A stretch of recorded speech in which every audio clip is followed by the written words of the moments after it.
Now you'll catch them. They'll eat that fish.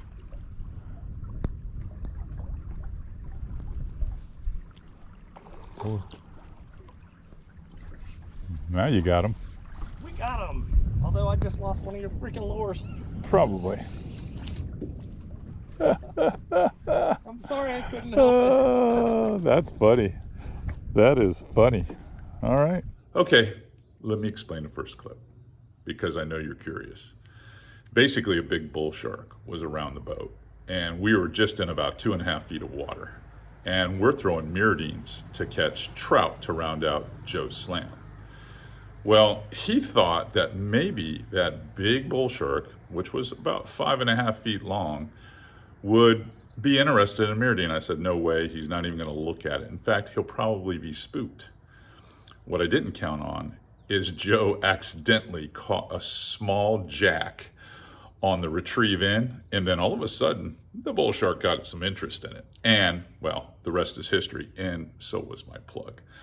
I'm going to go inside the shop here, and we're going to talk snook fishing on FlatsClass YouTube today, springtime snook fishing, and how voracious it can really be. Well, I'm setting up for that. Why don't you guys go check out some more action, some more productive action that happened on the boat that day, and we'll be right back.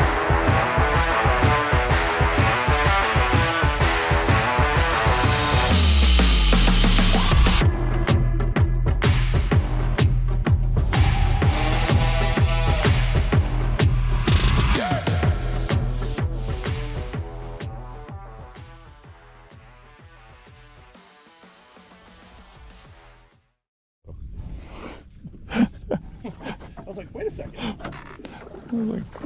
Well, I can guarantee you there'll be a little line twist. Here, I'm gonna hit.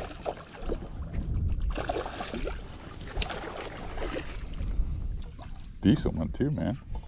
We were just saying that little edge there. Yeah, I watched him come out and feed.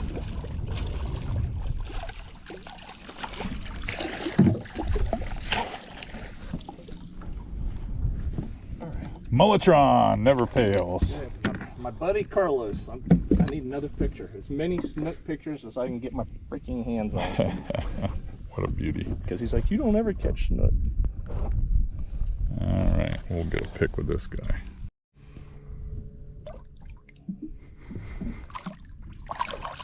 Nope. It's the bite mentality that they have. It's all about the grass. Definitely true.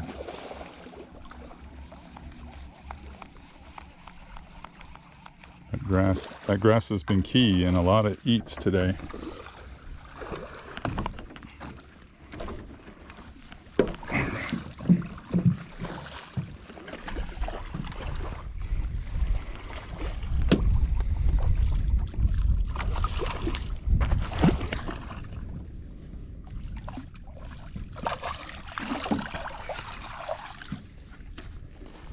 Another one on the Mulletron. That redfish eye keeps it off that leader. Nice.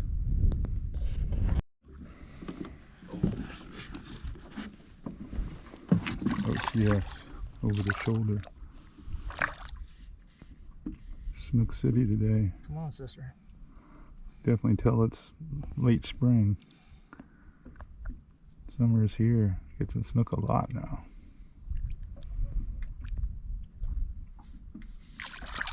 Wow, pretty. Love it. Yeah, and he just came right off the wood. I mean, he just slurped, and that was about it. Coming down. You are snook savvy today, buddy. We got some snookies. Oh, dude, there's another one. Get your rod out. Get your rod out and throw right there. That's it. Oh. Chased him under the tree. Oh, there's still another one there. Yeah.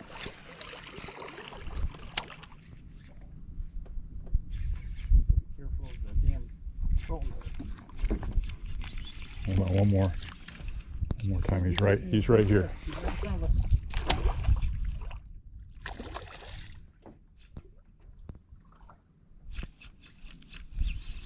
still there. Yeah, he is not moving.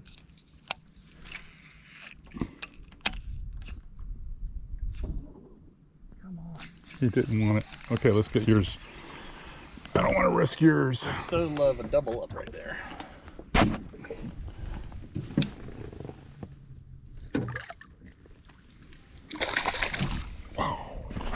Bingo. I think you wanted that or what? Right in the button. But there you go. I mean, that's your perfect spot too. Yeah, right on the point. Right on the cover. Mullet, He's right. He's right. They've been on the wood. You want a picture with this or?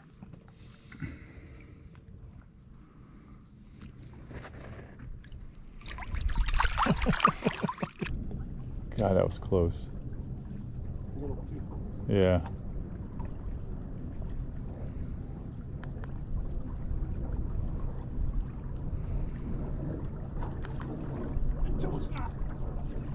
Nice. Snook. Snook on a spoon. They were all snook. Isn't that crazy? That far off the bank. You've had the snook game today anyway. You really have. You have had the snook game today.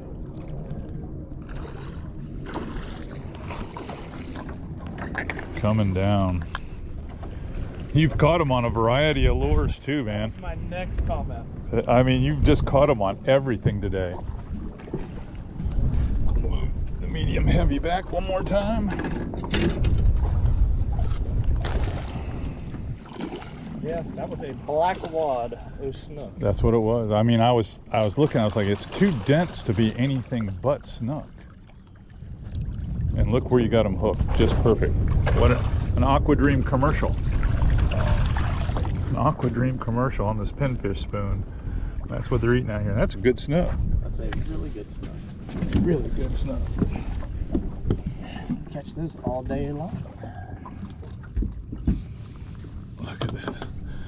We ought to take a picture of I was going to for say old you Mike. need to have one with that in it. Yeah, let's grab- you hold them and we'll Let keep him- the spoon. Let Keep him the spoon. lay him back down. Oh. I was going to say I'd grab him from the other direction. Tight, tight, tight. Got him? I got him. All right.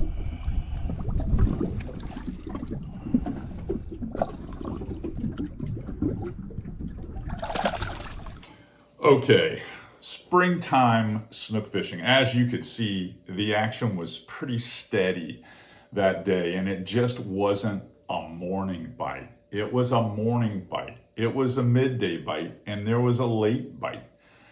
And a lot of that has to do with we're approaching the spawn season for snook. And a lot of the snook here on the west coast of Florida will start to move offshore to accomplish that because we have a lot of freshwater influence here from a bunch of spring-fed rivers. But the bite as these snook come out of the cooler months is just amazing. I mean, it's amazing. And you don't need to be the guy that go collects a ton of live bait and sit there and chum. You can catch these fish readily on artificials. Now, as you could see, there was a couple of different areas that we were fishing. We were fishing kind of the back side of some of the barrier islands, and then we were out on some flats fishing as well. Caught a couple of redfish, caught flounder too, even caught a couple of trout. But the snook were either set up on the higher phases, up tight inside the back bays and things like that, especially if there was like an old dead mangrove, or if you had that flooded tender grass, that young grass that gets up against the mangroves. You'd see lots of minnows and mullet just all in that stuff, and the snook loved it. In fact, we started patterning that pretty hard on the high outgoing water, that in the wood, and then as the tide started leaking or leaching out of the flat and putting us further and further out, we had to fish potholes. We fished a lot of little rock bars and oyster bars, and then eventually ended up on the outside of the flat near some isolated keys on the outside where typically these fish stage before they move offshore. But used a variety of baits, everything from mulletrons, which have been immensely popular with my group as of late. immensely popular in my group as of late. Tamiridines, we used spoons, we used a few jerk shads, and we found that the fish were just in the mood. And this was a trip that we took, I'm gonna say it was about 4 days past, maybe 3 days past the quarter moon. So it wasn't the strongest of tides, just enough tidal movement, especially with the water trending so slow the days before. I really believe that this was the thing that kicked the bite off. So it's like that was the strongest current that they had seen in the last 2 or 3 days. So it really fired them up.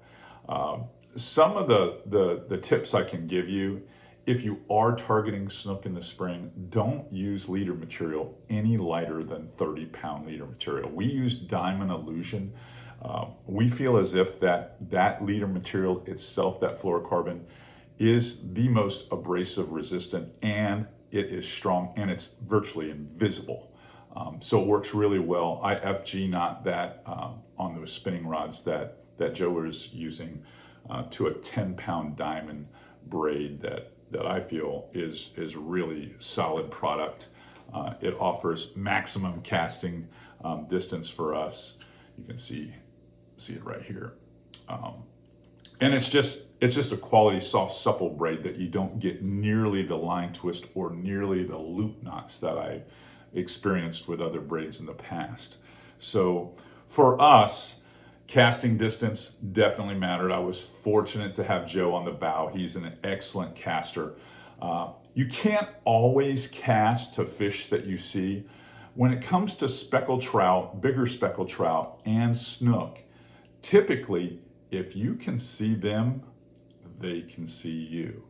So after you've seen a few fish and how they like to set up, like on down current sides of wood that's laid down in the water, tree branches, things like that, just debris.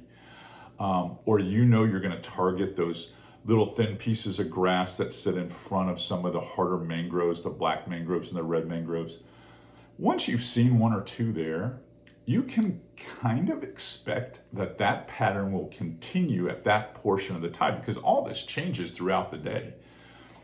So instead of charging up to see if you can see the next one, don't do that. Make the cast from a safe distance past the targeted area and work that smarter cast into that cover, and you will catch a lot of these fish regardless of the lure that you've chosen. Now, naturally, it helps to give the baits a little bit of variety or experiment with action. We've talked about that in YouTube videos before. But when you're looking at the bait in the water, that's the best, in my opinion, the best idea to get what you should be throwing size-wise for the fish. And in most of the areas that we were targeting, the baits were 4 inches or smaller. So we threw 4-inch mullitrons. We threw 4-inch jerk shads. We threw that little 3-inch spoon. We tried a 4-inch diesel minnow that he actually caught a fish as well.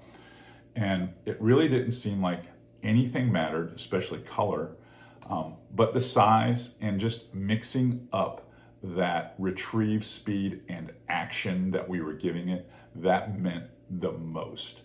And if you're not taking advantage of this time of year to catch these fish, it doesn't get any easier than this. Your next opportunity to catch snook this readily and this, often on artificial lures isn't going to come again until probably late November or December. So if you're a snook angler, whether you're in South Texas, you're up the eastern seaboard somewhere because the range has extended so far, or you're in the Mecca snook fishing from the Everglades up to where I live, you should be out there doing it right now. The end of April and the first 2 or 3 weeks of May are outstanding for this. And a lot of anglers right now are distracted with tarpon fishing. So if you're not that guy that wants to go tangle with a giant silver king and you want to have a lot fewer competition with boats on the water while they're doing that, go catch you some snook.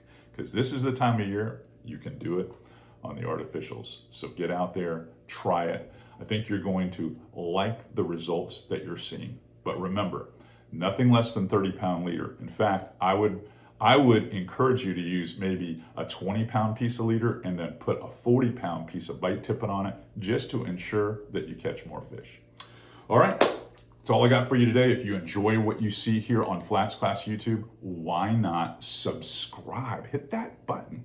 Like us so that we trend. And, you know, for all the things that we teach you here, share this. You should be sharing these tips with some of your fishing buddies, unless, of course, you want to have an edge.